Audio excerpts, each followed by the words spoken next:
guys, magpaksi tayo.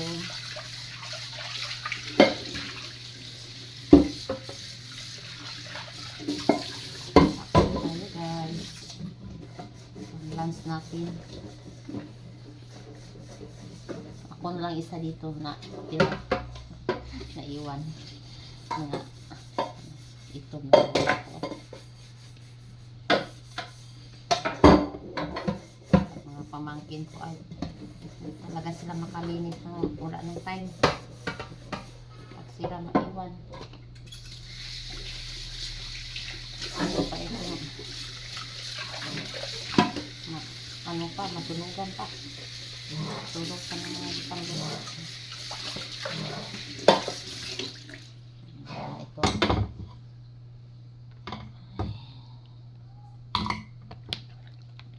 madilim dito guys, dito maliwanag ang buwan, tago-taguan.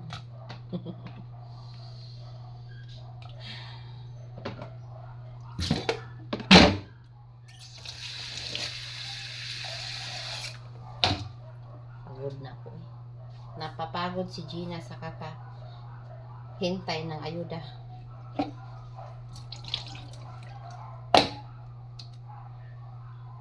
Kaantay ng ayuda.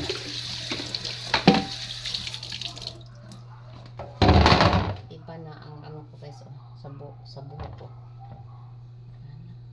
Iba na oh. Parang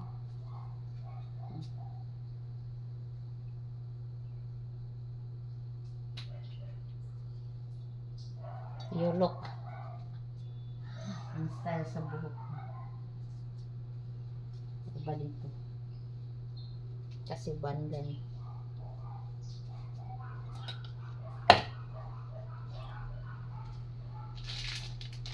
Lagyan natin ng konting magic sarap, and then suka. Ano ba tayong suka? Parang ano siya, konti lang kay mayroon tayong ulcer. And then asin,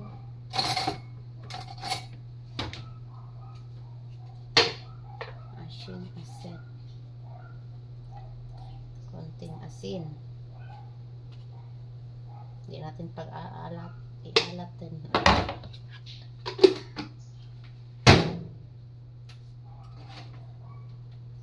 Tapos lagyan ng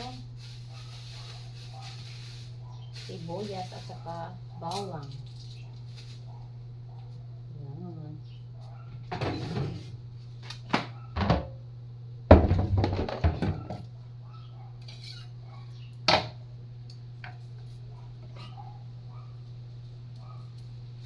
Sa wakas guys, tapos na akong pag doon. Kapagod talaga guys pag doon sa convention center. Ang daming tao.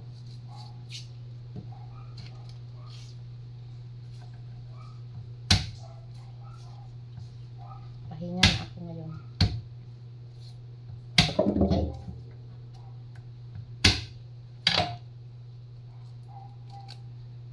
Haggard na mukhang Gina.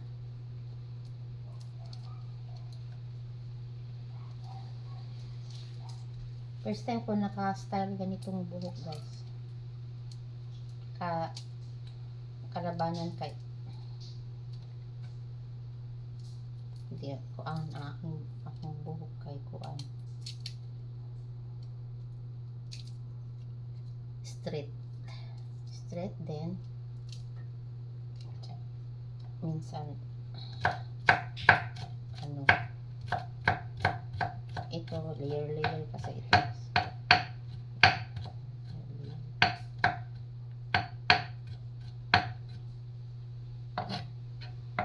kapugong sa edad.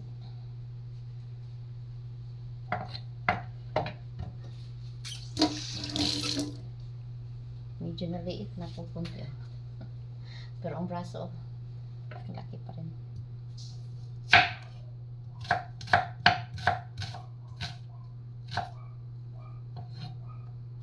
Gusto ko sana ba mag-straight ng Bisaya kay parang maintindihan sabtan sa mga Bisaya bang di marunong magtagalog. Pero kawawa naman din sa mga Tagalog. Hindi nila maintindihan ang aking salita. Cebuano, mag-Bisaya. Isa lang na natin sa apoy.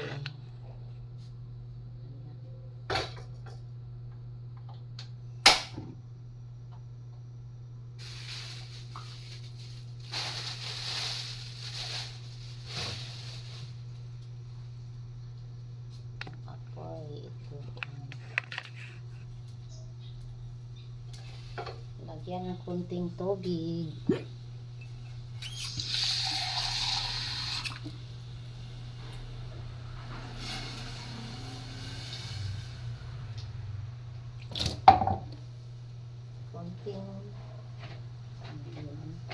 Kunting mantika para medyo siya may malinam-nam yung sabaw.